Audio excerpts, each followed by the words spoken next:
Magandang araw mga kaibigan. Advertisement muna tayo ha. Meron tayong dark chocolate ngayon na stock. Dito kayo mag-order. 0916-9000-997. Hindi po, limited po ang stock. Kaya first come, first serve ang pag-order. Hindi po ako ninegosyo nito. Umiinom lang ako araw-araw dahil napakasustansya, napakasarap. At gusto ko lang matulungan ang mga farmers na nagtatanim ng kakao makabenta sa kanilang products. Okay, bigyan natin ng reaction, opinion ngayon itong post ng ang balita ngayon. Ano na ang status ni General Torre? Ito na. Ang gaba dili magsawa. Title, General Torre, nasa floating status. Lumilipad, walang patuto, gumaganon lang. Oh. Kinumpirma ni bagong PNP Chief Jose Melencio Nartates Jr. na si General Torre ay kasalukuyang nasa floating status matapos siyang sibakin sa pwesto bilang hepe ng PNP. Ayon kay Nartates, hiwalay ang ranggo sa posisyon sa pwesto. Kaya kahit may mas mataas na ranggo si Torre, wala itong hadlang sa pagganap ng tungkulin ng bagong hepe.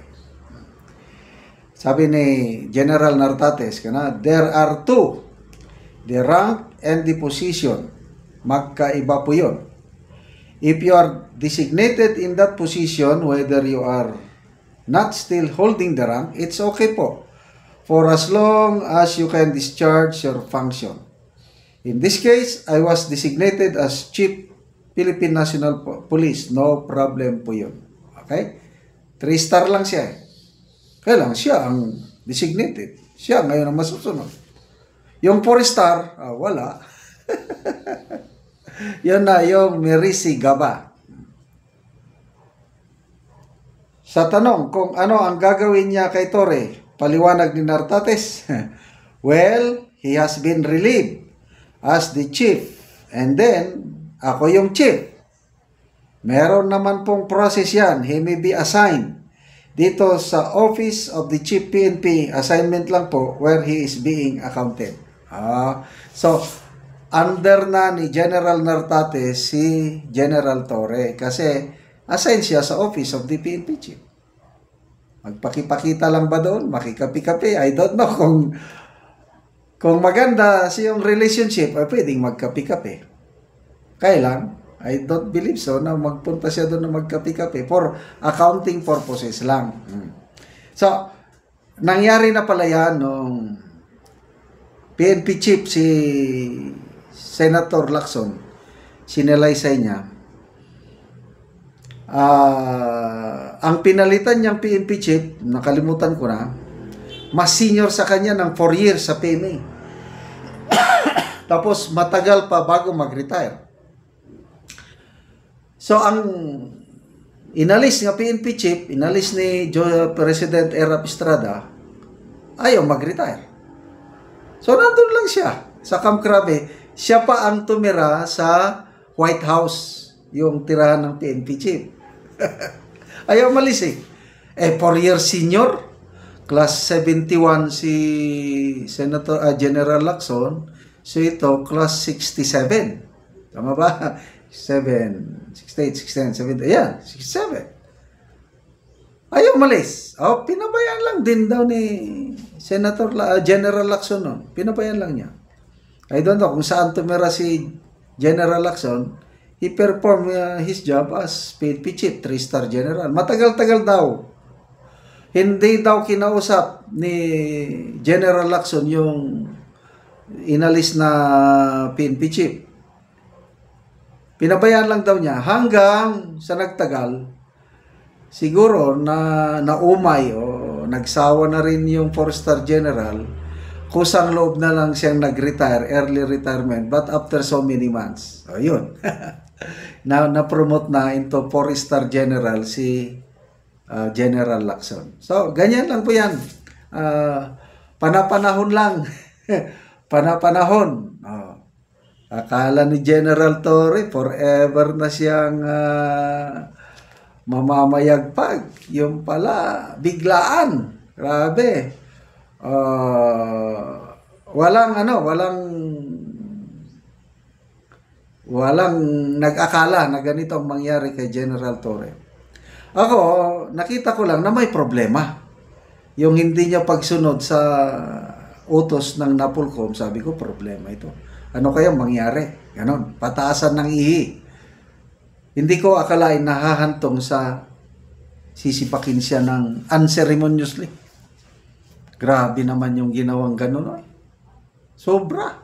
Tapos, ngayon, operan pa siya ng posisyon. Iwan ko na lang kung tatanggapin ba niya. Kung ako, ayoko nang tatanggap ng ano. Kung ganyan man lang, ang maganda sana, wag nilang sinipak. Kawawa naman yung tao. May damdamin pa rin yun, di ba? May pamilya na nasaktan, napahiya, whatsoever.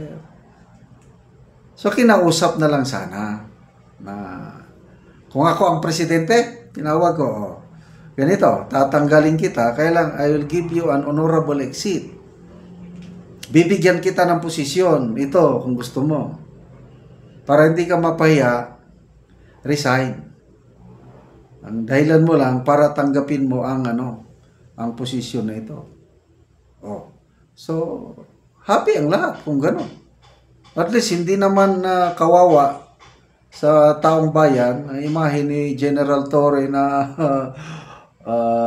sikat na sikat, kunuhay, nakasakay, yung convoy niya, grabe yung convoy niya, last glorious moment ng PNP chief yung convoy.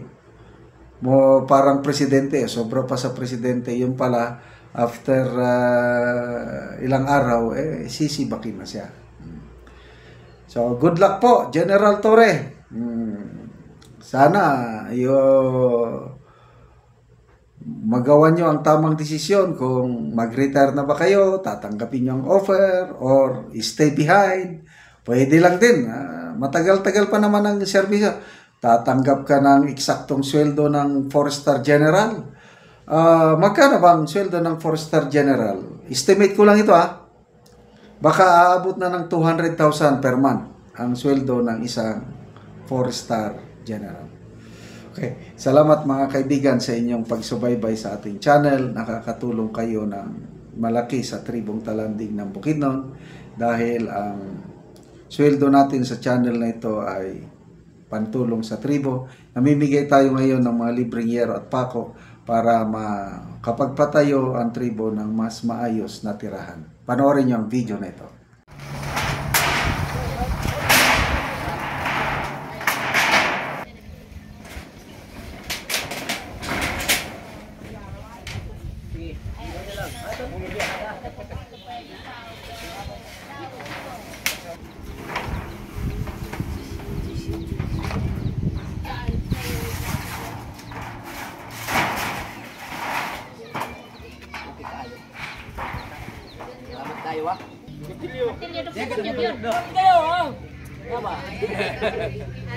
Gapo eduk ngay bay. Yo. Oh, bay ta para. Salamat kay sir sa imong gihatag na nalangin. Sino bang? Oh. Kulangan gapo. Ay no, salamat kaayo.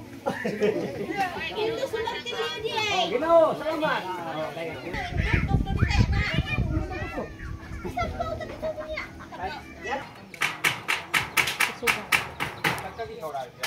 Salamat kayo sa Ginoo, gitabangan ni. Kol nindot tagid kayo kol imong ato po. Nakatindog na kapatukod na gid ka og balay. Maayo na gid nga tanawon Muna ni ang balay ni Angkol nga nagpatukod siya so nindot tagid kayo nga tanawon. Karon kol unsang imong ikasulti nga nakatukod na ka og bag-o nga balay? Maayo na ang imong balay. Unang-una, magpasalamat ko sa Ginoo kay nainabagang kong sir nga di na gid kumulanan. Oo. Salamat og nagpasiog dani. Dakong pasalamat nako kay nainabangan ko. Og madugangan pagyod. naot ko madugangan kog sen kay kulang pag abo og kulang pag barkon.